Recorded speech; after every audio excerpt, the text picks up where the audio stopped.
11절까지의 말씀입니다. 느헤미야 1장 1절부터 11절까지의 말씀, 구약성경 727페이지입니다. 느헤미야 1장 1절부터 11절까지의 말씀, 저와 여러분이 한 절씩 교독하도록 하겠습니다. 느헤미야 1장 1절부터 11절까지의 말씀입니다. 교독하겠습니다. 하가랴의 아들 느헤미야의 말이라. 아닥사스다 왕 제12년 기슬루월에 내가 수상궁에 있는데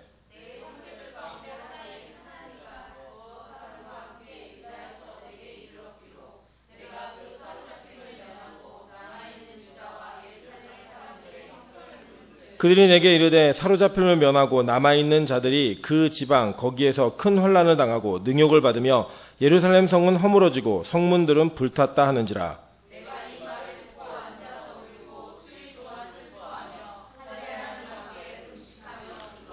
이르되 하늘의 하나님 여호와 크고 두려우신 하나님이여 주를 사랑하고 주의 계명을 지키는 자에게 언약을 지키시며 긍휼을 베푸시는 주여 간구하나이다.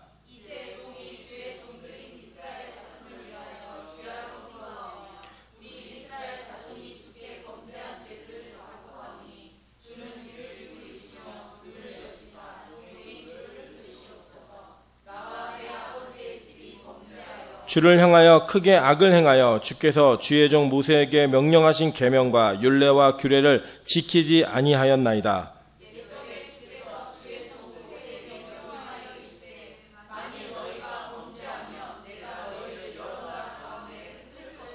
만일 내게로 돌아와 내 계명을 지켜 행하면 너희 쫓긴 자가 하늘 끝에 있을지라도 내가 거기서부터 그들을 모아 내 이름을 두려고 택한 곳에 돌아오게 하리라 하신 말씀을 이제 청하건대 기억하옵소서.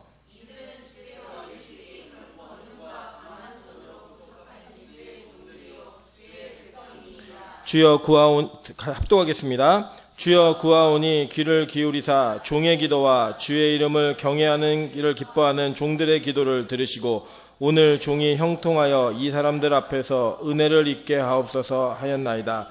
그때 내가 왕의 술관원이 되었느니라. 아멘. 네, 우리 주변에 있는 분들에게 이렇게 한번 인사하도록 하겠습니다. 헤어졌다가 건강한 얼굴로 만납시다. 네. 광고 말씀 먼저 좀 드리면 우리 내일 모레 이틀 동안 새벽 기도는 각자 개인 기도로 지키고요. 금요철 할 때는 저희가 다시 모여서 기도합니다. 근데 큰 부담 갖지 마시고요. 그냥 저희 가정이 그냥 하나님의 전을 잘 지키는 모습으로 있을 테니까 진짜 집에서 할 일이 없고 나는 꼭 기도해야겠다 이렇게 생각이 드시는 분들만 오시면 될 것 같습니다. 그리고 나가실 때 저희 추석 예배 용지 제가 만들어서 놨습니다. 그래서 가져가시고 모자르신 분들은 또 이제 바로 예배 끝나고 만들 수 있으니까 필요한 수량대로 가져가시면 될 것 같습니다. 네, 오늘은 느헤미야 1장 1절부터 11절까지의 말씀을 가지고 우리가 에스라 느헤미야를 우리 리모델링 하는 동안에 계속 나눈다고 말씀을 드렸습니다. 그래서 그 내용들을 가지고 같이 기도하고 또 하나님의 말씀대로 인도함을 받는 그런 일들을 좀 경험하도록 하겠습니다. 이 느헤미야와 에스라는 원래 한 권의 성경이었습니다. 한 권의 성경이었는데 이제 여기 보시면은 1장 1절에 느헤미야의 말이라 라고 이렇게 나오잖아요. 그러면서 이 느헤미야 요 부분부터 갑자기 화자가 바뀝니다. 그러니까 인칭이 바뀌어요. 이 사람 느헤미야로 주어가 바뀌어지게 됩니다. 그래서 이 초대교회 성도들이 이거를 두 권으로 나누었습니다. 제1 에스라서, 제2 에스라서 이렇게 두 권으로 나눠가지고 성경을 보기 시작했는데 나중에는 이제 이게 시간이 더 지나가지고 느헤미야서로 따로 명령하게 되었습니다. 그래서 사실은 이 에스라 느헤미야서는 같이 한 권으로 출발했기 때문에 한 권의 개념을 가지고 보셔야지만 정확하게 이해할 수 있는 성경이고 또 우리가 건축하고 있는, 리모델링하고 있는 모든 것들 가운데 이 말씀들이 우리에게 또 의미가 있다라고 생각이 되어서 이 말씀들을 택하고도 보고 있지만 우리가 이것이 이어진 성경이기 때문에 같이 쭉 보는 것을 너무 불편하게 느끼지 않으셨으면 좋겠습니다. 여러분 제가 이제 몇 번 이렇게 에스라서를 강의하면서 설명을 드렸었는데 이 이스라엘 사람들에게는 나라를 회복한다라는 개념, 이 개념이 세 가지의 회복을 반드시 수반해야 했습니다. 첫 번째가 성전이었고 두 번째가 성민이었죠. 그죠? 우리가 여기까지는 우리 에스라서에서 살펴보았습니다. 그리고 마지막 성벽의 개념, 이 성벽의 개념이 실제로 이 느헤미야서에 나타나고 있다는 것을 잘 기억하시면 됩니다. 왜냐하면 이 성벽은 원래 다윗이 쌓은 성벽입니다. 실제로 제가 이제 가보니까 다윗성이 굉장히 산 지대에 가장 높은 곳에 위치하고 있더라고요. 그래서 그 밑에까지는 못 내려가 봤습니다. 그 뭐 보수공사 중인지 못 내려가게 하더라고요. 그래서 개인적으로 좀 가보고 싶었던 마음이 있었는데, 이 다윗성을 이게 완공을 하고 지으면서 사실은 이스라엘 사람들에게는 그 성이 낸 주변만 그것이 다윗성이라고 이야기하거나 거룩한 성전이라고 얘기하지 않습니다. 실제로 이 그 신약 시대에 보면은 성전이라고 하는 단어를 이야기할 때 두 가지 단어로 씁니다. 나오스라는 단어가 어떤 단어냐면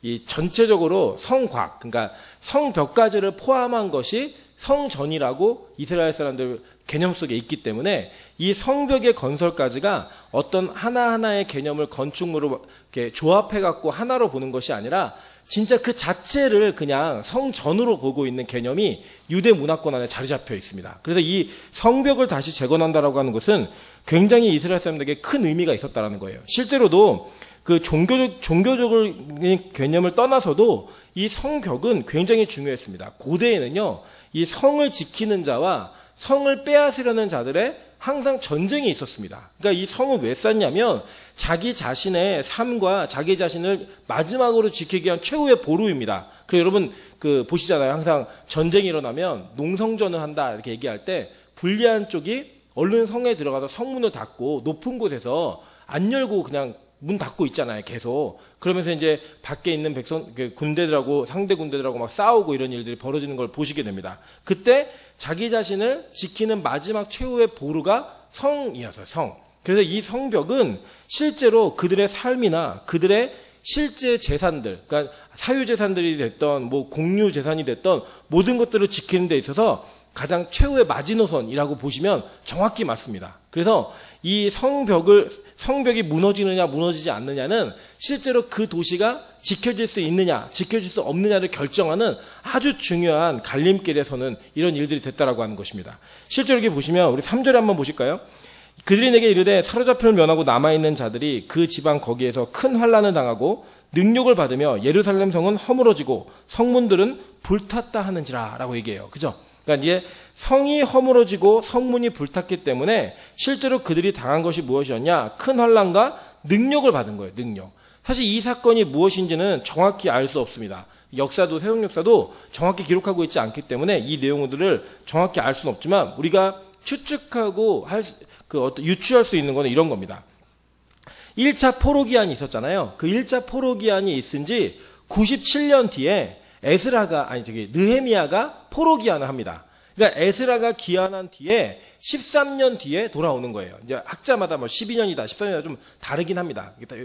각자의 위치가 다르긴 한데 중요한 건 뭐냐면 굉장히 오랜 시간에 걸쳐서 그들이 이 포로기한을 1차, 2차, 3차에 걸쳐서 이루어지고 있다는 거예요. 이루어지고 있는데 1차, 2차 때 성전과 성민을 만드는 일을 했지만 그들의 삶 가운데 그들의 삶을 지켜주는 성벽이 아직 재건되지 않았기 때문에 주변에 있었던 사마리아의 총독들과 이 주변에 있었던 시리아 이쪽 지역에 있는 총독들이 아마도 이 유대인들의 결집과 그들의 재건을 상당히 방해했던 것 같습니다. 실제로 유대인들은 지금도 그렇지만 그 시대에도 굉장히 다른 민족들에게 배타적인 성향을 가지고 있었기 때문에 그들이 재건되는 것들을 굉장히 원하지 않았을 것입니다. 심지어는 이 사마리아 지역은 원래 이 유대인들의 땅이었습니다. 그렇기 때문에 이 유대인들이 다시 부흥이 일어나고 유대인들에게 다시 회복이 일어나면 자기의 땅에 대한 여러 가지 어려움이 있을 것 같은 그런 느낌 때문에 그들은 그 성벽과 성전과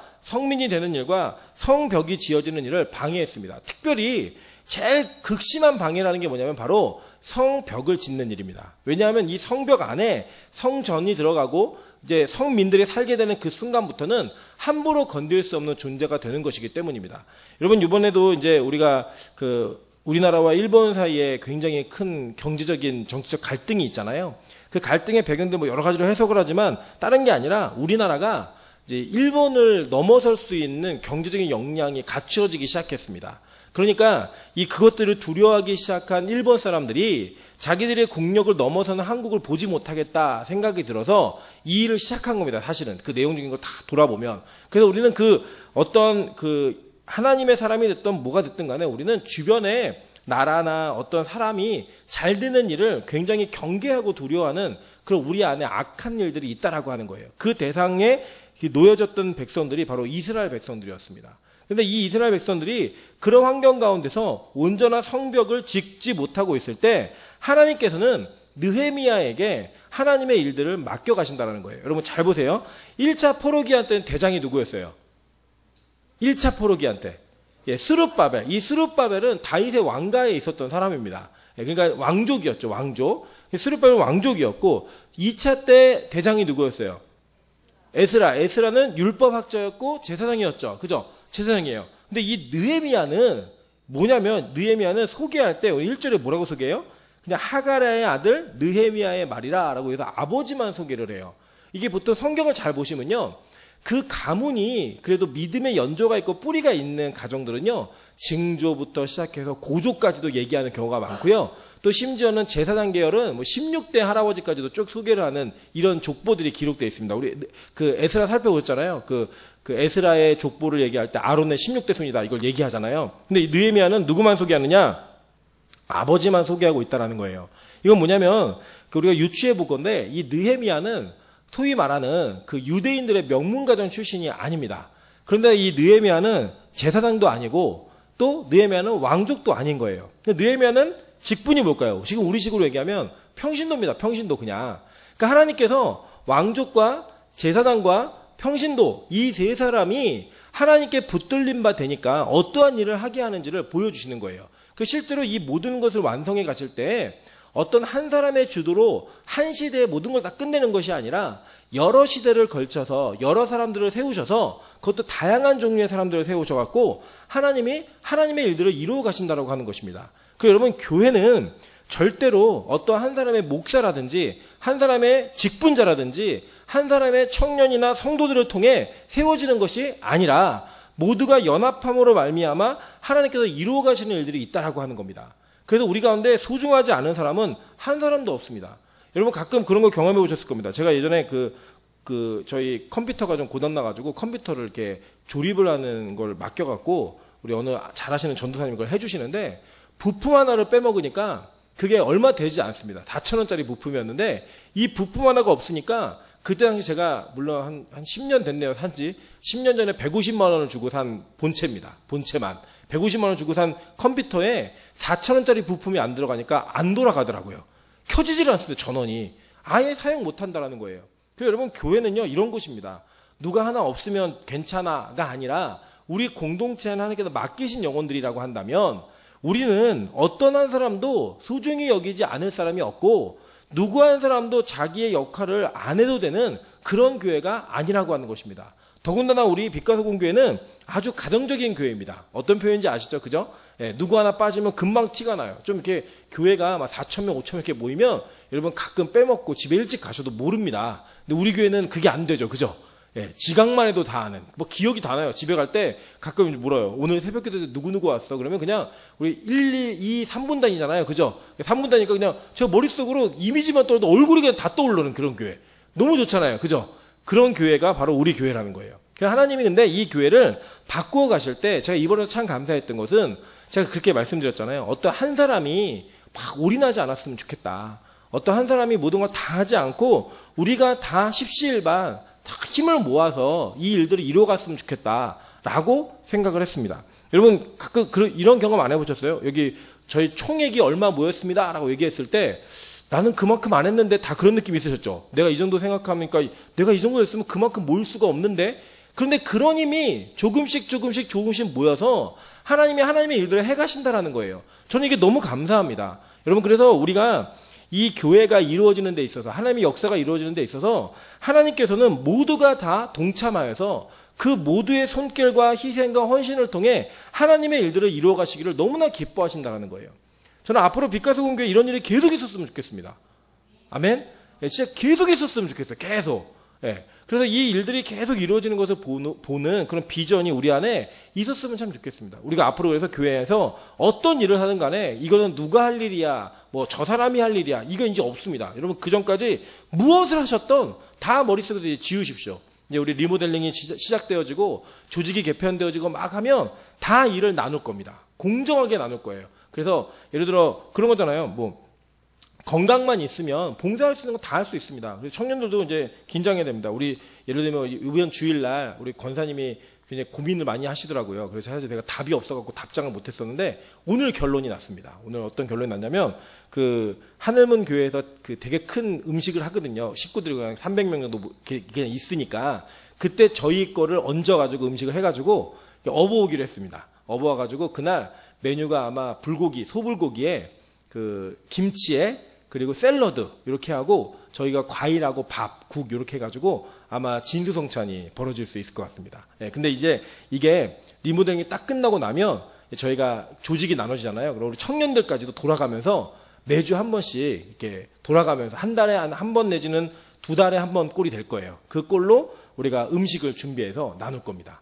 예, 그것부터 시작해 청소 모든 것들 다 어느 한 사람도 아유 내가 신경 안 써도 돼 이런 거 없이 전체 우리 교인 전체가 이 교회를 사랑하고 주인의식을 갖는 그런 일들로 바뀌어져 갈게 될 것입니다. 왜냐하면 하나님 나라가 그렇기 때문입니다. 그러니까 그 목사만 하는 것도 아닙니다. 그래서 제가 생각하기에는 교육자들에게 모이면 저희는 주일날 저녁에는 저희가 다 청소를 할 겁니다. 월요일날 새벽기도 왔을 때 깨끗한 모습으로 예배드릴 수 있도록 그런 일들을 다 우리 모두 같이 하는 일들이 다 일어날 거예요. 그러니까 여러분 이것들을요 그냥 자연스럽게 받아들이시면 돼요. 왜냐하면 하나님께서 하나님의 역사를 이루어 가실 때 어떤 특정한 사람이 모든 걸 다 하지 않게 하셨다니까요. 여러분 생각해 보세요.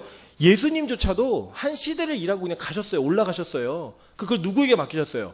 제자들에게. 그 제자들은 또 복음을 전해서 그 복음을 받은 사람에게 맡겨서 지금 저와 여러분이 이렇게 예배드리고 있는 겁니다. 그러니까 예수님의 그 일이 지금 우리에게까지 전달이 되고 있는 거예요. 그래서 저는 우리 시대에도 많은 걸 다 하려고 생각하지 마십시오. 그냥 하나님이 원하시는 대로 이끄시는 대로 거기까지만 딱 가면 되는 거예요. 거기까지만. 그게 우리 역할입니다. 결국에 이루어지는 건 뭐다? 우리의 사역이 아니라 하나님의 사역이 이루어지는 것이기 때문에 절대로 우리가 욕심을 내거나 선을 넘거나 너무 큰 꿈과 비전을 갖지 않아도 된다라고 하는 겁니다. 저는 그런 면에서 참 훈련받기가 힘든 사람이었지만 제가 이 훈련을 받으면서 느낀 것이 뭐냐면 맡겨진 일만 잘하는 것도 쉽지 않구나. 이거 한 가지 하고 또 여러 사람이 동참하니까 혼자서 하는 것보다 훨씬 더 짐이 작아지는구나 라고 하는 것들을 많이 경험했습니다. 저는 그런 것들을 통해 우리 모두가 이 느헤미야서의 말씀을 또 계속 보면서 평신도도 하나님이 이렇게 사용하시는구나. 내가 평신도라 그래서 사실 이 평신도 교육자 이 얘기는요 천주교에서부터 나온 이야기입니다. 이거는 신학적으로 옳지 않아요. 우리 모두는 다 그냥 성도입니다. 단지 기능이 다를 뿐이고 하나님 앞에서 저는 풀타임 사역자고 여러분 파트타임 사역자예요. 그냥 똑같은 일을 하고 있는데 저는 풀타임으로 여러분 파트타임으로 하는 거지 그거 이상의 이하의 의미도 없습니다. 사실 뭐 천국 간다 그래서 뭐 목사 따로서 뭐 집사 따로서 장로들 따로서 이렇게 안 하신다는 거예요. 모두가 다 성도로서 심판을 받기 때문에 절대 다른 기준으로 적용하시면 안 돼요. 예, 예를 들면 여러분 생각에 목사가 어떻게 새벽기도를 빠져 이런 생각이 있으시면 평신도도 빠지면 안 되는 거예요. 아시겠죠? 예, 그래서 제가 혹시 빠지더라도 이해를 해주셨으면 좋겠습니다. 사실 요새 막 부담스러워요. 우리 박민석 집사님이 몰랐는데 이렇게 녹음을 해서 올리시더라고요. 그래갖고 제가 안 오면은 금방 티가 나는 거예요. 그래갖고 이거를 빠지지 말라고 압박하시는 건가, 이게 푸시하시는 건가, 뭐 어쨌든 간에 그것 때문에 제가 아침마다 피곤해도 뭐 1시간을 자도 2시간을 자도 벌떡벌떡 일어나집니다. 야, 오늘 안 가면 성도들이 다 알겠구나. 이 생각 때문에 열심히 오고 있습니다. 어쨌든 근데 저도 박민석 집사님 안 오시면 계속 설교 씨가 얘기할 거예요. 예, 오늘 안 오셨습니다. 얘기하면서 오늘 빠진 분들에서 명단 올리고 이렇게 하겠습니다. 어쨌든 우리가 한 마음과 한 뜻이 되어서 이거 이루어가는 데 있어서 이 느헤미야의 역할이 어땠는지를 잘 보시면서 마지막 하나님께서 예수님 오시기 전에 마지막에 하나님의 나라를 회복시키실 때 느헤미야를 통해 평신도를 통해 이 일들을 마무리하셨다는 거예요. 여러분 정말 기억 잘 하셔야 됩니다. 여러분 그 사무엘상하 좋아하시잖아요. 예, 사무엘상하의 주인공이 누구예요? 예? 사무엘이요? 사무엘은요 사무엘상 24장에 죽어요. 예, 주인공이 죽으면 안 되잖아요. 하까지 있는데 누가 주인공일까요? 다윗이 주인공입니다. 다만 제목이 그렇게 되어 있을 뿐이에요. 그러면 왜 도대체 그렇게 제목이 되어 있느냐? 사실 이 교육자들은요 트레이너입니다. 트레이너고 실제 여러분 현장에서 뛰는 사람들은 다 성도들인 거예요. 그러니까 하나님은요 여러분을 위해 목사를 존재하게 하셨고 여러분을 위해 교회를 존재하게 하신 거지 목사 때문에 교회가 존재하고 목사 때문에 성도가 존재하는 게 절대 아닙니다. 그래서 우리는 어떤 우열관계에 있는 것이 아니라 트레이너는 트레이너로서의 역할을 제대로 하면 되고 그 코칭을 받은 저와 여러분은 열심히 잘 뛰시면 되는 거예요. 그냥. 그래서 결국 하나님 나라의 주인공 진짜 운동선수는 여러분입니다. 여러분 한번 생각해 보세요. 보통 우리가 목사가 전도를 많이 한다고 생각하잖아요. 아니에요, 여러분. 목사는요, 전도되어 온 사람들을 관리하는 일이 먼저 우선입니다. 왜냐? 여러분, 목사는 목자로 비유하잖아요, 보통. 그죠? 성도는 뭐로 비유해요? 양으로 비유합니다. 그럼 목사가 어떻게 양을 낳아요? 양이 양을 낳지. 그죠? 양이 양을 낳는 게 정상인 교회예요, 정상인 교회. 그래서 이 모든 일들이 나는 뭐 평신도니까, 나는 그냥 주일만 와도 되니까, 절대 이제 그런 생각 버리세요. 우리 교회는 그런 교회 아닙니다. 이제 빛과 소금 교회는 모두가 다 같이 일하는 교회예요. 모두가 다 같이.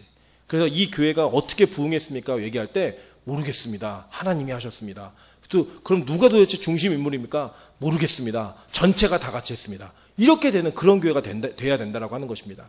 오늘 그런 비전들을 또 느헤미야를 통해 보도록 하겠습니다. 이 느헤미야가 출신도 뭐 별로 좋은 출신 아니에요. 그런데 이 느헤미야가 어디까지 올라갔느냐? 11절 한번 보세요. 그때 내가 왕의 술관원이 되었느니라 라고 얘기해요. 그죠? 이 술관원이 되었다라고 얘기할 때 제가 이제 몇 번 얘기 드렸는데, 저 주일학교 학생한테, 야, 느헤미야 직업이 뭐야? 그랬더니, 바텐더요. 딱 그러더라고요. 술 맡은 관원이기 때문에, 바텐더라고 얘기하는데, 뭐 어떻게 얘기해도 괜찮습니다. 근데 이 술 맡은 관원 얘기하면 그냥 우리는 왕의 요리사 정도로 개념을 이야기합니다. 근데, 이때 당시에 왕이 누구냐면, 2장 1절 한번 보세요. 2장은 안 할 거예요. 겁내지 마세요. 예. 아닥사스다 왕이라고 얘기해요. 그죠? 그 당시에 왕이 아닥사스다 왕이었습니다. 근데 이 아닥사스다의 아버지가 누구냐면, 아하수에로예요. 아하수에로. 아하수엘은 누구냐? 에스더의 남편입니다. 족보가 많이 어려운 것 같지만 그냥 도식으로 그려보시면 금방이에요. 아하수에로와 에스더가 부부였고 그의 아들이 아닥사스다였어요. 근데 이 아하수에로가 정치적, 군사적으로는 굉장히 무능한 왕이었습니다. 그러다 보니까 부하가 이 아하수에로를 독살을 했어요. 이 독살을 하는 바람에 이 아닥사스다가 이 독살한 사람을 죽이고 왕권을 다시 빼앗아 옵니다. 권력을 빼앗아 와요. 그래서 이 아닥사스다는 자기 아버지가 독살을 당해 죽었기 때문에 먹는 음식에 대해서 굉장히 민감했습니다. 그러니까 이 음식에 독을 탔나 타지 않았는가. 그래서 왜 우리 뭐 은수저 같은 거 이렇게 넣는 이유가 뭐냐면 옛날에 은수저를 넣으면 독이 있는 그 음식은 수저가 변한대요, 색깔이. 그래갖고 그 금수저를 쓰지 않고 은수저를 쓰는 겁니다. 이 은수저를 썼었는데 그런 식으로 굉장히 먹는 것에 대한 신경이 예민했던 왕이 바로 아닥사스다였습니다. 근데 그런 사람 가운데 이 느헤미야가 술 맡은 관원장이었다는 거예요. 그건 뭘 의미하는 것이냐면 이 단지 요리와 음식을 맡는 정도의 요리사의 개념이 아니라 이 아닥사스다가 절대적으로 신뢰할 수 있고 무엇이든 맡길 수 있는 사람이 누구였다? 바로 느헤미야였다라는 거예요. 느헤미야. 여러분 잘 보세요. 이게 굉장히 어려운 일 같지만 사실은 우리 안에서 꼭 필요한 일입니다. 무슨 일이냐면 이런 겁니다. 이 페르시아라고 하는 거대한 나라, 제국입니다. 제국. 이 제국에서 왕 옆에까지 가려면 실력이 있어야 됐을까요? 없어야 됐을까요? 있었어야 됐겠죠. 그죠? 어마어마한 실력이 있었어야 됐을 겁니다. 근데 이 자리에 갈 때까지 느헤미야가 하나님 앞에 범죄하지 않고 갔다라는 거예요. 저는 이게 굉장히 중요한 메시지라고 생각합니다. 특별히 우리 청년들에게 제가 권면하고 싶은 건 이런 겁니다. 우리나라는 참 이상한 개념이 있습니다. 어떤 개념이 있냐면 수단과 방법을 가리지 않고 돈을 벌면 존경받는 사회가 되어 있습니다. 그 돈이 뭐 마약 장사를 해서 돈을 벌었던 남에게 사기쳐서 돈을 벌었던 그런 거 별로 중요하지 않아요. 그냥 이 사람이 무슨 차를 타고 다니는지 얼마짜리 집에 살고 있는지 얼마를 현금으로 보유하고 있는지 그게 그 사람의 존경받음의 어떤 가치를 결정하는 그런 사회가 되어 있습니다. 그 실제로 초등학교 아이들에게 물었습니다. 10억이 생긴다면 감옥에 5년 갔다 올 수 있느냐 그랬더니 다 갔다 오겠대요. 그러니까 10억만 생길 수 있다 그러면 감옥에 갔다 와도 그 10억 때문에 내가 이 땅을 편히 살 수 있다라고 하는 확신이 있는 거예요, 아이들에게. 너 누가 가르쳤겠습니까, 그거를요? 이 사회가 가르친 거예요. 그래서 저는 수단과 방법을 가리지 않고 우리가 잘 되는 일을 노력하는 거, 이 일은 하나님이 보시기에 절대 기뻐하시지 않는 일이라고 생각합니다. 그러면 도대체 누가 성공할 수 있느냐? 하나님이 허락한 사람만 성공할 수 있는 거예요. 느헤미야는 자기가 갖고 있던 신앙을 한 번도 타협한 적이 없습니다. 그가 얼마나 이 신앙심이 투철했냐면 그 제국의 왕의 옆자리에서 비서실장과 같은 그러한 완전 전체 페르시아의 권력을 좌지우지할 수 있는 그런 자리에 있음에도 불구하고 그의 마음과 생각은 자신의 고향이었던 하나님의 돌아갈 땅이었던 하나님께서 돌아가게 하실 땅이었던 예루살렘에 관심이 있었다라는 거예요. 그 땅의 상태가 어떤지를 묻고 있었다라는 거예요. 자 보세요. 9절 한번 보실게요. 만일 내게로 돌아와 내 계명을 지켜 행하면 너희 쫓긴 자가 하늘 끝에 있을지라도 내가 거기서부터 그들을 모아 내 이름을 두려고 택한 곳에 돌아오게 하리라 하신 말씀을 이제 청하건대 기억하옵소서라고 얘기를 해요. 여러분 이게 무슨 뜻이냐면 하나님이 레위기 26장, 신명기 28장 이 두 장에 보면은 너희가 이 율법을 어기면 내가 너희를 포로로 팔아버리겠다. 근데 그 파는 땅에서 너희가 회개하고 다시 돌이키면 내가 다시 이 약속한 땅으로 너희를 돌아오게 하겠다라고 하는 하나님의 약속이 이미 있었어요. 그러니까 하나님이요, 여러분 레위기 말씀을 모세에게 주실 때부터 이스라엘 사람들이 타락하고 범죄할 줄 다 알고 계셨어요. 그리고 그들이 갔다 올 것도 알고 계셨어요. 그래서 여러분 하나님은 우리 모든 걸 다 아시는 분이십니다. 그 다 아시는 관계 속에서도 하나님은 그들에게 다시 너희를 돌아오게 할 것이다 라고 하는 분명한 약속을 우리에게 주셨다라는 거예요. 그 약속을 붙들면서 기도하고 있다는 건 뭐냐면 지금 느헤미야가 그 땅으로 다시 가고 싶다라는 거예요. 여러분 여기 대부분의 우리 권사님, 장로님 이게 분들을 다 서울 분들 아니시죠? 그죠? 저는 서울 특별시에서 태어났습니다. 저는 여러분하고 좀 다른 곳에서 태어났기 때문에 여러분 이제 다 시골에서 태어나셨잖아요. 근데 서울에 와갖고 그래도 다 자리를 잡으셨어요. 근데 다시 시골에 내려가려고 그러면은 이렇게 마음이 별로 힘드시죠? 흔쾌히 난 빨리 내려가야겠다. 내 그 전라도에 내려가갖고 우리 다 전라도 분들 많으시니까 전라도 내려가 살아야겠다. 이런 마음이 드시던가요? 안 드세요? 안 드시죠? 그죠? 다시 가기 싫죠? 그냥 내가 여기 자리 잡고 살고 있는데 그런 마음이 들잖아요. 저희 아내가 처음에 안양에서 광주로 시집올 때 자기도 경기도면서 광주 시골이라고 되게 슬퍼하는 거예요. 막 자기 시골 됐다고 이러면서 너무 힘들어하고 어려워하더라고요. 그런 마음이 있었는데 지금은 광주가 훨씬 좋은 동네라는 걸 인정하고 있습니다. 어쨌든 그런 은혜가 있는데 우리 안에 이 제국의 가장 수도, 이 수상궁이라고 하는 궁은 그 페르시아가 얼마나 넓은 땅이었냐면 페르시아 왕이요, 그 계절에 따라 왕궁을 옮겨 다녔어요. 그 중에 이 수상궁은 겨울철에 통치하는 땅입니다. 겨울철에. 그래서 여기 기슬르월이라고 얘기하는 거는 태양력으로는 12월이에요. 겨울철에 와서 통치하는 땅이에요. 거기를 따라다니면서 이 느헤미야가 자기가 할 수 있는 모든 권력의 최정점에 올라간 사람이에요, 이 사람은. 근데 그 사람이 뭘 꿈꾸고 있냐면 하나님이 우리를 용서하시고 돌이키게 하시면 하나님 우리를 부르시면 내 언제든지 그 시골 총구석 그냥 여기 페르시아의 수상궁에 비하면 아무것도 없는 쓰레기더미의 폐허의 땅, 그 땅으로 돌아가겠다는 거예요. 왜냐? 그 땅이 약속의 땅이라고 믿는 겁니다. 여러분 그 믿음을 그가 가지고 있었다는 거예요. 그 믿음을 가지고 하나님을 향한 온전한 믿음 가운데 그가 이 자리까지 올라가는 거예요. 여러분 이게 어떤 의미인지 아십니까? 정직한 사람에게 하나님께서 부어주실 때 그 부어주심은 정직과 그 자리로 올라가는 데 있어서 그 어떤 것도 타협하지 않고 갈 수 있는 힘이 있다는 거예요. 이렇게 가면요 어떤 고백을 하게 되냐면 하나님 이건 무조건 하나님이 하셨습니다 라고 하는 고백을 할 수밖에 없다는 거예요. 그리고요 더 중요한 게 뭐냐, 하나님께서 너 그거 버리고 내려가 라고 얘기하실 때 아무 미련 없이 갈 수 있는 거예요. 여러분 생각해 보세요. 자기가 타협하고 노력하고 최선을 다해서 이 자리까지 올라갔다. 그러면 하나님이 야 너 그거 놓고 내려와 라고 하면 그거 쉬울까요? 절대 쉽지 않습니다. 내가 이걸 어떻게 했는데. 제가 이거 보면은 제가 예전에 저희 강남 엄마들이 학생들 어떻게 기르는지 잠깐 설명해 드렸잖아요. 제가 그때 얼추 계산해 보니까 대학교 입학할 때까지 그렇게 애를 가르치면 10억 정도가 들겠더라고요. 그게 애를 하나를 가르치는데. 그러면 생각해 보세요. 10억을 들여서 아들을 하나 가르쳐 놨더니 아들이 어느 날 여자 하나를 데리고 와갖고 엄마 나 얘랑 결혼할래. 반대하면 나 엄마 눈에 흙 넣고 결혼한다. 이렇게 얘기를 하는 거예요. 그러면은 엄마에게 어떤 마음이 들겠어요? 내가 너를 어떻게 길렀는데부터 시작해서 걔한테 들어간 돈이 얼마예요? 뭐 시간, 노력 다 따지면 어마어마한 가치죠. 그 가치를 가진 아이가 어느 여자한테 하나 올려가지고 막 걔한테 막 모든 것을 막 다 맡기고 뭐 집키도 주고 통장 벌어온 돈 다 갖다 맡기고 막 이러면 시어머니 입장에서 어떤 마음이 들겠어요? 저 여우 같은, 그죠? 이게 나오겠죠, 그죠? 무조건 나오는 겁니다. 그게 왜? 내 거라고 생각하니까. 그래서 그 고부 갈등이 그래서 생기는 거예요. 근데 내 게 아니라 그냥 길렀어요. 그냥 주님께 맡겨가지고 독립군의 자식처럼 띄워놓고 혼자서 밥 먹고 막 이러면 길렀어요. 그런데 아내를 데리고 온 거예요. 이렇게 결혼하겠대. 그럼 뭐예요? 고마운 거죠, 그죠? 야, 난 너한테 아무것도 해준 게 없는데 네가 얘를 맡아주겠다니 너 너무 감사하다. 이런 마음으로 아무 갈등이 없는 거예요. 사실 그래서 여러분 고부 갈등이 생기는 이유가 뭐냐면 남자 하나를 놓고 여자가 둘이 싸우는 거예요. 내 남편이다, 내 아들이다 이래가지고 그 싸우는 겁니다. 여러분, 내가 무언가를 이루었다는 생각을 하시면 절대로 못 내려놓습니다. 절대로. 그런데 하나님이 하셨다라고 생각을 하면 하나님이 언제든 요구하셔도 내려놓을 수 있는 힘이 있다는 거예요. 원래 내 게 아니었잖아요. 원래. 그걸 우리가 인정할 수 있는 그런 모습이 바로 느헤미야가 있었다는 거예요. 그 느헤미야는 오매불망 소원하는 게 뭐냐?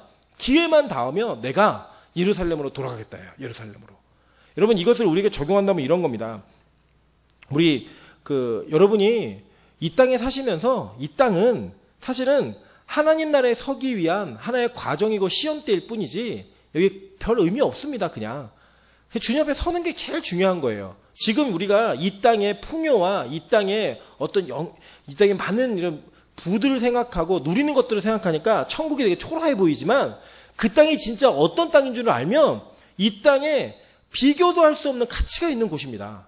그죠? 근데 그 땅에 소망을 두고 계시면 이 땅에서 주님이 언제 오라 하시든 그거 놓고 갈 수 있는 거예요. 그냥 주님께서 이 땅에서 우리가 뭘 안 맡기셔도 내 게 아닌 거예요. 그냥 그렇게 사는 겁니다. 주님 믿으면서 그 땅 소망하면서 그리고 결국 그 나라에 가는 것 그게 우리의 최고의 인생의 목표가 되어야 되고 그 나라를 꿈꾸는 것이 저와 여러분의 인생의 매 순간을 다 지배하고 있어야 되는 것입니다. 그게 바로 우리 느헤미야 같은 삶의 모습이라는 거예요. 그래서 여러분 이번에 명절 때 또 친척들 이렇게 만나시잖아요. 만나면은 참 재밌는 게 뭐냐면 물론 이제 저희는 다 기독교 가정이고 다 믿는 집일 때 그런 일이 거의 없지만 들어보면 막 그런 얘기 많이 해요. 뭐 이제 자식 자랑부터 시작해서 무슨 집에 사는지 돈을 얼마나 벌는지 사실은 형제 관계였잖아요. 다 형제 관계였는데 그게 살다 보니까 부자로 사는 사람도 있고 가난하게 사는 사람도 있고 자식이 턱턱 공부 잘해서 대학도 잘 간 애가 있고 반면에 뭐 오수를 해도 어느 대학을 갈지도 모르는 애들도 있고 다 천차만별 애들이 있습니다. 근데 모이면은 서로 비교하고 자랑하고 뭐 우월감을 뽐내고 이러다가 명절이 아니라 상처만 주고받는 그런 일들이 벌어진다라는 거예요. 그래서 막 나 작은 거 오면 나 집에서 나갈 거야 이러면 막 난리 나고 큰 거 오면 맨날 왜 그래 그러면 난리 나고 아가씨는 왜 그런데 이러면서 맨날 다투는 일이 뭐 때문에 벌어지는 거예요. 이 땅의 것들 자랑하고 이 땅의 것들 노력하다가 이런 일이 벌어지는 거잖아요. 너는 전을 몇 개 붙였냐? 왜 그 인간은 전만 붙이면 와서 손가락으로 집어먹느냐? 그게 열받잖아요. 그죠? 전 붙이는 족족 집어먹고 그런 일들이 계속 이루어지는 거. 여러분 이번 명절에는요 누구를 만나서 무슨 얘기를 듣더라도 상처받지 마세요. 어떤 비교를 당한다 할지라도 마음에 절대 상처받지 마세요. 우리는 뭘 소망하는 사람들이다? 천국을 소망하는 사람들인 거예요. 설사 우리 집에서 내가 제일 가난해도 그 천국을 소망하는 그거 하나 때문에 안 믿는 형제들이 있으면 불쌍히 여겨야 되는 거. 그게 우리의 본연의 모습입니다. 맞죠? 그죠? 머리로는 이게 되지만 막상 부딪히면 또 안 되잖아요. 특별히 제가 걱정되는 거 제가 오늘 민정 집사한테 물었어요. 명절에 뭐 하냐고. 집에 있는데요, 그냥. 집에 있어도 괜찮냐 했더니 왜요? 집에 시집가라 뭐 이런 얘기 안 하냐고. 근데 안 하신대요. 제가 마음에 안심이 있어요. 왜냐면 그런 얘기 하면은 광주로 피난 오라고 제가 얘기하려고 그랬거든요. 근데 맞대 집에서 그럴 수 있다니까 그냥 있으면 됩니다, 그냥. 예. 그런 어떤 환난과 핍박이 있다 할지라도 지금 얘기하세요. 나는 지금 신랑이 없지만 예수 신랑이 있다고. 이러면서 한번 정신 나간 사람 되면 돼요. 다시는 안 건드립니다. 제 또라이구나 그럼 다시는 안 건드려요. 예, 얘기했는데 믿음으로 선포하면서 걱정 마십시오. 난 예수 신랑이 있습니다. 막 얘기하고 나사렛 예수 그리스도 명하노니 예수 믿을지어다. 막 이렇게 얘기하면 다시는 안 건드려요. 야, 쟤 건드리지 마라. 이렇게 그런 일이 벌어집니다. 우리가 명절 때 그런 자부심이 좀 있으셨으면 좋겠어요. 특별히 우리 아까도 중보했지만 특별히 여러분 기도해 주십시오. 우리 이병란 할머님. 예, 인생의 마지막 순간에 예수님을 영접하시고 돌아가면 저는 이것보다 더 큰 기적이 없다고 생각합니다. 저는 하나님께서 좀 우리 김선화 집사님과 나정희 권사님 가정에 귀한 선물을 좀 주셨으면 좋겠다는 생각이 들었어요. 정말 제가 기도 열심히 하고 있습니다. 그래서 오늘 사실은 위독하시더라고 제가 옷 차려입고 가려고 다시 전화 드렸더니 다시 살아나셨다고, 부활하셨다 그래가지고 제가 안심을 하고 이번 명절을 좀 잘 넘기시면 명절에라도 제가 부탁을 드렸어요. 언제든지 제가 의식이 있으실 때 가서 좀 복음을 전하고 싶은 마음이 있어서 원로 목사님 모시고 가능하시면 모시고 같이 가려고 하거든요. 그래서 할머님이 예수를 영접할 수 있는 또 우리 교회 얼마나 큰 간증이 되겠어요. 특별히 저는 어떤 좋은 기억이 있냐면 제가 첫 번째 세례를 목사가 되어 첫 번째 세례를 드렸던 분이 병중에 평생 보살이셨다가 자기 예수 믿는 며느리 그렇게 핍박하고 아들도 교회 못 가게 하다가 아들이 교회 나가다가 잠깐 안 나오셨는데 제가 그분 집만 갔다가 우연치 않게 복음을 전했는데 이분이 영접을 하신 거예요. 그 집은 난리가 났습니다. 그래갖고 어머니 장례조차 기독교장으로 치르는 어머니 생가에 보살이 짓는 집 있잖아요. 그 불교에서 뭐 짓는 거 있는데 그런 거 지어놓으신 집이에요. 그 난리가 났습니다. 그런 일이. 그리고 저는 참 그 좋은 기억이 있어서 하나님이 좀 우리 교회에도 그런 역사를 좀 이루셨으면 좋겠다. 제가 부목사 때 있었던 일이었거든요. 좀 그런 일이 있었으면 좋겠다라는 기대감이 있습니다. 그래서 좀 간절히 좀 기도해 주십시오. 그 기도가 좀 응답이 될 줄 믿습니다. 어쨌든 간에 그런 일들을 통해 우리가 친척을 만났다 할지라도 그 안에서 여러분이 혹시 마음에 어려운 얘기를 듣는다 할지라도 우리는요, 이 땅에 소망을 둔 사람들 아니에요. 하늘나라에 소망을 둔 사람이고 무엇이 맡겨졌던 그 사람 거 아닙니다. 주님이 그냥 맡기신 역할이에요. 이 땅에서. 부자의 역할을 맡기셨고 가난의 역할을 맡기신 거예요. 어떤 상황 중에서도 주님을 바라보는 거, 그게 우리가 해야 될 일인 겁니다. 그냥. 그리고 주님 노라 하실 때 언제든 놀 수 있는 그런 믿음, 그런 느헤미야 같은 믿음이 저 우리에게 있었으면 좋겠다는 생각이 듭니다. 자, 우리 다시 한번 옆 사람에게 이렇게 인사합시다. 명절에 상처받지 마시다. 네. 요새 우리나라의 명절 끝나고 나면 이혼율이 높아진다고 얘기합니다. 근데 절대 우리 교회는 그런 일도 없겠지만 앞으로도 그런 비슷한 일도 없어야 됩니다. 우리 안에 진짜 하나님만을 믿는 믿음이 있으시면 된다는 거예요. 자, 보세요. 아닥사스다 왕 제12년 기슬로월에 내가 수상궁에 있는데 내 형제들 가운데 하나의 하나니가, 이 하나니는 원래 그 느헤미야의 친척 아우예요. 그 7장 2절 보시면 친척입니다. 친척인데 하나니아가 두어 사람과 함께 유다에서 내게 이르렀기로 내가 사로잡힘을 면하고 남아있는 유다와 예루살렘의 형편을 물은즉 그들이 내게 이르되 사로잡힘을 면하고 남아있는 자들이 그 지방 거기에서 큰 환난을 당하고 능욕을 받으며 예루살렘 성은 허물어지고 성문들은 불탔다 하는지라 라고 얘기해요. 자, 이 얘기를 듣는 것은요, 누구나 다 들을 수 있습니다. 근데 이 얘기를 들은 사람이 반응이 달라요. 4절 한번 읽어보실게요. 자, 시작.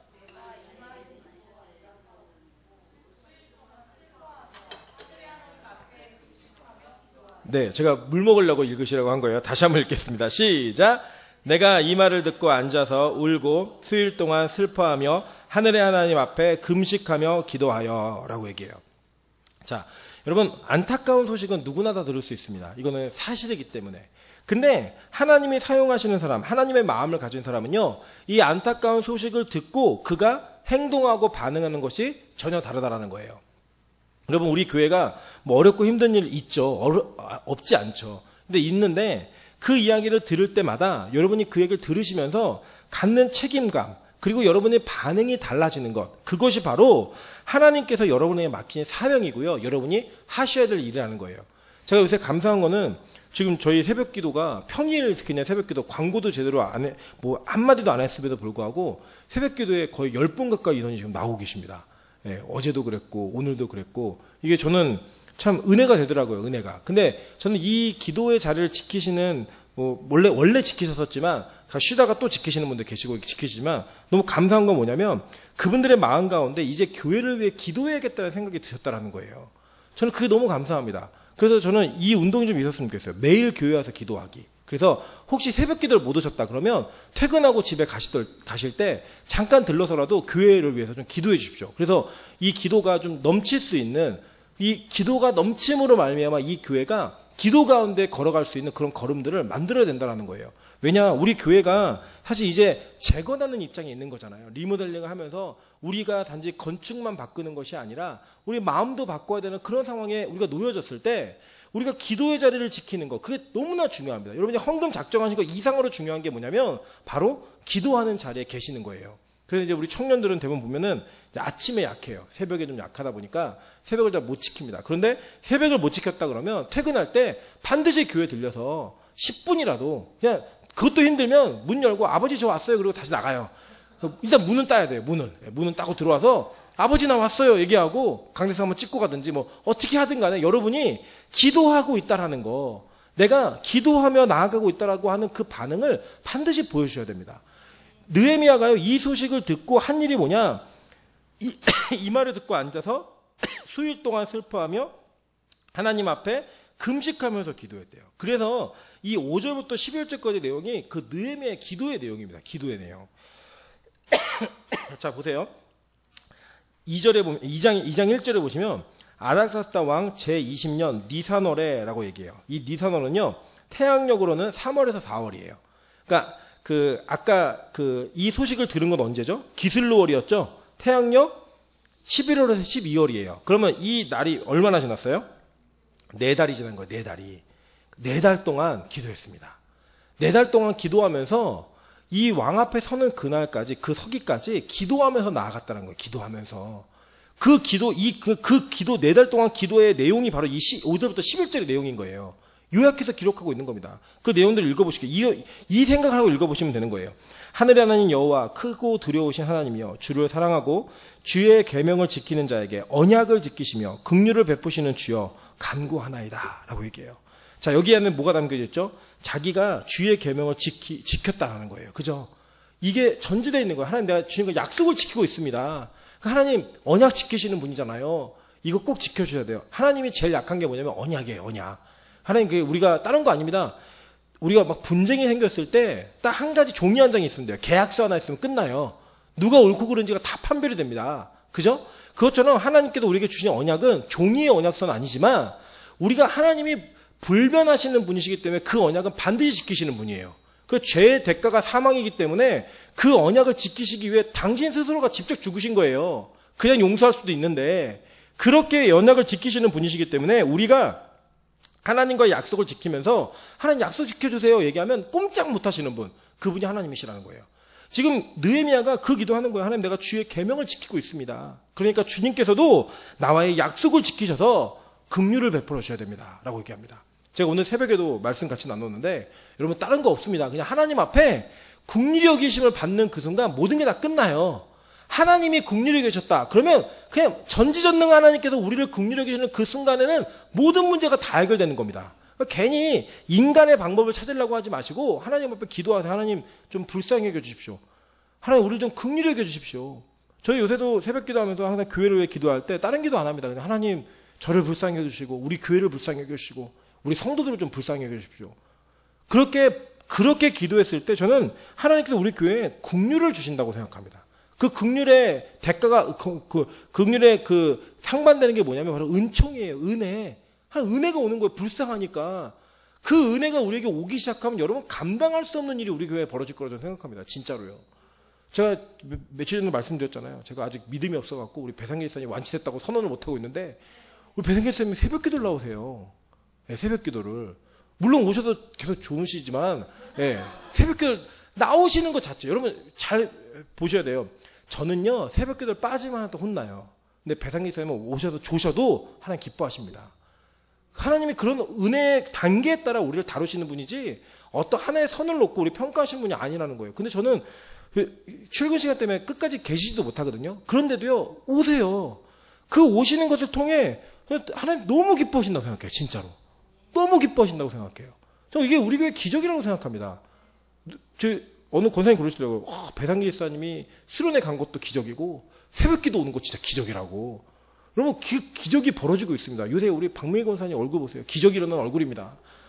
새벽 기도 손 들고 기도하시고 막 충만하세요. 이유가 뭐냐? 기적이 일어나니까. 저는 우리 교회 이런 기적이 끊이지 않았으면 좋겠습니다. 그런 기적이 끊이지 않는 은혜, 그게 바로 하나님의 은혜와 긍휼이 임하면 모든 것이 다 이루어질 수 있다는 거예요. 그 기도를 여러분 이루어질 때까지 쉬지 말고 기도를 쌓으십시오. 그러면 하나님이 다 준비해 놓으셨던 것을 우리가 기도하실 때 열고 다 부어주신다는 거예요. 그래서 이 긍휼을 베푸시는 주여 간구합니다라고 기도하면서 얘기해요. 이에 종이 주의 종들인 이스라엘 자손을 위하여 주야로 기도하오며 라고 얘기해요. 제가 또 이거 묵상하다가 또 아이디어 하나 얻었잖아요. 저희 보니까 우리 빛가소금교는 좀 일찍 주무시더라고요. 주무시는 시간이. 그래서 저희가 정시기도를 좀 하려고 합니다. 딱 11시가 되면 어디 있든지 간에 그 시간에 무조건 기도하는 거예요. 1분 정도. 교회를 위해서, 자신을 위해서, 우리 각자 가정들을 위해서 기도하시는 거예요. 기도 제목들이 있잖아요. 예를 들면 요 근래는 우리 이명란 할머니 위해서 계속 기도하셔야 돼요. 기도하는 시간을 좀 가지려고 합니다. 그래서 어디 있든지 간에 주야로, 새벽은 새벽 기도가 있으니까 새벽 기도하고, 그리고 밤에는 11시에 제가 기도 문자, 알람 문자를 보내겠습니다. 그러면 그 알람 문자 보시자마자 그냥 막 국 끓이고 있다가도 그냥 기도하시고, 밥 먹고 있다가 숟가락 놓고 1분 기도하세요. 1분은 어렵지 않잖아요. 1분. 그 1분 동안 기도해서 주야로 기도하겠습니다. 주야로. 말씀대로 그냥 하면 되는 거예요. 주야로. 주야로 기도하오며 우리 이스라엘 자손이 주께 범죄한 죄들을 자복하오니 주는 귀를 기울이시며 눈을 여시사 종의 기도를 들으시옵소서. 나와 내 아버지의 집이 범죄하여라고 얘기해요. 여러분 잘 보세요. 원래 이 느헤미야는 주의 계명을 지키는 자였습니다. 그죠? 그러니까 범죄라고 하면 그렇게 많지 않았을 거예요. 근데 그가 누구의 죄까지도 기도하고 있느냐? 나와 내 아버지의 집. 것까지도 놓고 기도하고 있다는 거예요. 여러분, 이게 우리의 모습이어야 되는 거예요. 우리의 모습. 여러분, 지금 이 명절에 대한민국의 많은 가정이 범죄하고 있습니다. 귀신을 섬기는 문화 속에서 그들에게 절하고 복을 빌고 이런 행위들을요, 서슴없이 하는, 공식적으로 하는 날이 바로 이 명절입니다. 그래서 이 명절이 될 때마다 하나님 회개기도해야 됩니다. 하나님, 이 나라와 이 민족을 용서해 주시고 우리가 하나님 아닌 다른 신에게 우상 숭배하는 그 절을 멈출 수 있는 은혜가 있게 도와달라고. 다른 신 앞에 엎드리는 것이 아니라 주님 앞에 엎드리는 그런 우리가 될 수 있게 도와달라고 기도하셔야 됩니다. 그렇게 기도하는 그 죄를 자복하면서 우리의 죄처럼 기도하셔야 돼요. 그런 기도가 있을 때 하나님께서 이 나라를 용서하신다는 거예요. 여러분, 이 나라는요, 뭐 정치인 한 사람이 잘 뽑힌다고 잘 되는 나라 아닙니다. 여러분 아시잖아요. 우리나라 되게 불쌍한 나라예요. 그래도 우리나라가 세계 경제력으로는 뭐 세계 10위권 안에 드는 나라임에도 불구하고요, 주변에 있는 나라들, 미국, 뭐 중국, 일본, 러시아 다 우리나라보다 센 나라입니다. 거기 중간 눈치 보면서 그러지 마, 너 잃을 거야, 막 이런 얘기 하는 나라예요. 그냥 우리 맞으면은 너 미국한테 잃는다, 이런 얘기밖에 못하는 나라예요. 이 나라가. 이 나라가 뭐가 바뀌겠습니까? 다른 거 없어요. 그냥 우리 교회가 타락하지 않고 주님 앞에 기도하면 하나님 이 나라 지켜주십니다. 뭐 정치인들 욕하고 막 하는 일들요, 그냥 사적으로 하세요. 공식적으로는 교회에서는 절대 그런 말 하지 마시고 기도만 하세요. 기도만. 하나님, 이 나라를 불쌍히 여겨 주십시오. 우리가 우리의 죄를 회개할 때 하나님, 우리의 죄를 회개함을 통해 이 나라를 다시 세우시는 그런 은혜를 좀 경험할 수 있게 도와달라고 그렇게 기도하셔야 됩니다. 보세요. 주를 향하여 크게 악을 행하여 주께서 주의 종 모세에게 명령하신 계명과 율례와 규례를 지키지 않았습니다 라고 고백하는 거예요. 죄가 뭐냐? 뭔가 다른 게 아니고요, 하나님 목적에 맞지 않게 사는 거예요. 적어도 우리는 이런 생각이 있습니다. 너무 유교적인 사상이 우리 뿌리 깊게 있어가지고 죄 그러면 도덕적 윤리적 죄의 개념 속에 딱 잡혀 있어요. 그냥 도둑질 안 하고, 뭐 담배 안 먹고, 술 안 먹고, 그리고 뭐 남에게 피해 끼치지 않고, 그러면 죄 안 졌다고 생각해요. 우리는. 여러분, 하나님의 말씀은 우리에게 무엇이 죄라고 가르치고 있냐면 하나님이 창조하신 목적에 어긋나는 모든 것이 다 죄입니다. 생각까지도. 예. 이게 어마어마한 거죠. 그러니까 여러분 한번 생각해 보세요. 원래 우리는 어떤 목적으로 창조되었죠? 하나님을 찬양하고 영광 돌리는 인생으로서 우리가 창조되어진 것입니다. 근데 우리가 어떤 일을 하고 있어요? 나 자신을 위해 살고, 누군가를 미워하고 질투하고 시기하고, 더구나 하나님 없다하고, 하나님께 통보받지 않고 통치하는 삶을 살고, 하나님께 통치받지 않고 통보하는 삶을 살고, 이런 삶을 사는 것 자체가 다 죄인 거예요. 다 죄. 그 죄, 그러니까 하나님의 율례와 계명과 법도를 지키지 못하는, 규례를 지키지 못하는 그런 모든 것이 다 죄의 근원이라고 성경은 우리에게 가르치고 있다는 거예요. 여러분, 그 죄를요, 용서해달라고 기도하셔야 됩니다. 그런데 이 죄의 결과가 뭐냐? 다 흩겠다는 거예요. 다 흩어버려서 너희들 포로로 만들어버리겠다라고 하나님 선언하셨어요. 이미 레위기 때. 근데 그 일이 이루어졌어요? 안 이루어졌어요? 이루어진 거예요. 그 일이 이루어지고 나니까 이제는 그 다음에 뭐가 있어요? 소망이 있잖아요. 그렇게 흩어진 다음에 다시 모으실 거라고 약속하셨잖아요. 그거 붙드는 거예요. 그거 붙드는 겁니다. 여러분, 그거 우리 그러잖아요. 엄마가 막 때리다가 화나갖고 나가! 그러면 진짜 나가요? 나가면 안 돼요. 그때는 문고리를 붙잡고 내가 어딜 나가? 우리 집인데. 그럼 못 나가야 되는 거예요. 안 나가야 되는 거예요. 그때 알겠습니다, 어머니. 정말 너무 죄송합니다. 그러면서 짐 다 싸고 나가면 더 맞습니다. 예. 아, 그렇잖아요, 사실. 먹지 마! 그런데 진짜 안 먹고 막 일주일씩 굶고 막 열흘 굶고 이러면 어머니가 와서 뭐라 그래요? 이 정신 나간 놈아 먹어! 그러면 또 때리죠. 그죠? 제가 그런 인간이었어요. 제가. 나가! 그러면 진짜 나가고요. 재고집 때문에 잘못했다고 생각 안 해갖고 막 그런 인간이어서 저 진짜 많이 맞고 컸습니다. 매를 많이 맞았어요. 근데 여러분, 안 맞는 비결이 뭐냐? 나가! 그럴 때 내가 어딜 나가냐고. 이거 우리 집이라고. 그러면서 문고리를 붙들고 놓지 않는 겁니다. 어머니, 아버님, 긍휼을 베푸소서 이러면서 붙들고 놓지 않는 거예요. 바짓가랑이 붙들면서 내가 이 세상 부모님이 다 자식을 버릴지라도 우리 부모님은 안 버릴 줄 믿습니다. 이러면서 붙들고 늘어지는 거. 그게 바로 믿음이고 신앙인 거예요. 여러분, 다 이겁니다. 느헤미야가요, 하나님 말씀이 진짜 이루어진 거 본 거예요. 니네 범죄하면 흩어버릴 거야. 진짜 흩어졌어요. 그러니까 뭐가 믿음이 생기냐? 소망이 생기는 거예요. 다시 모은다 하셨지? 그 일도 일어나겠네? 이루어지는 거예요. 여러분 보세요. 구약 성경에 예수님 오신다 그랬잖아요. 진짜 오셨잖아요. 그죠? 그럼 뭐에 대한 소망이 확실해져야 돼요? 다시 오실 재림주가 확신이 있어야 되는 거예요. 예, 그게 우리의 모습인 겁니다. 그러니까 여러분, 마저도요, 예를 들어 여러분 죄를 지어서 하나님께 징계를 받아도 그 징계 받는 것 때문에 기뻐하세요. 왜 기뻐해야 되느냐? 반드시 회복이 있으니까. 여러분 선지적 설교, 선지자들의 설교를 다 하게 보시면 절대 선지자는 망하는 것만 얘기하지 않아요. 택한 백성들에게 그 망한 이후에 다시 일어서고 회복되어지는 소망을 반드시 선언하고 있습니다. 그러니까 여러분 예를 들어 죄를 지어서 망했다. 그러면 뭐가 소망이 있는 거예요? 회복의 소망이 있는 거예요. 여러분의 인생에 내 바닥이다. 저는 그 바닥을 경험했거든요. 바닥을 쳐봤어요.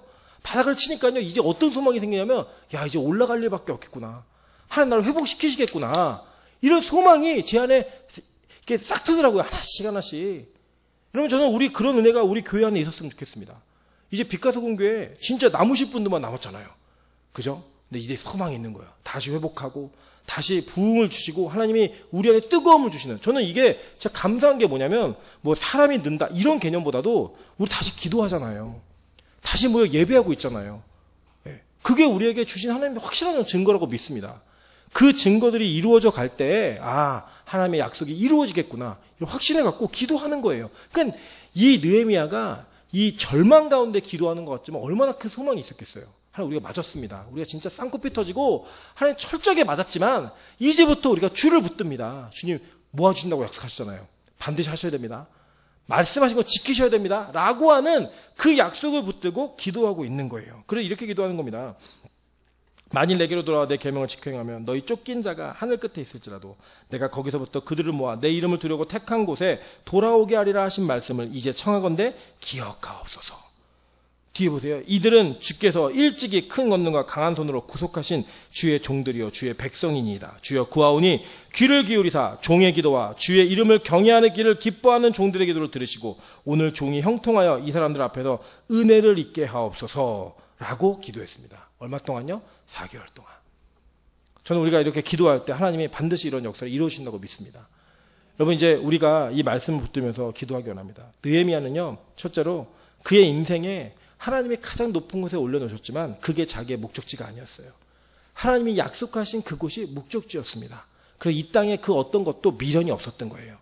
여러분 우리가 이번 친척을 만났을 때 그런 면을 좀 보여주십시오. 의연한 모습, 초연한 모습.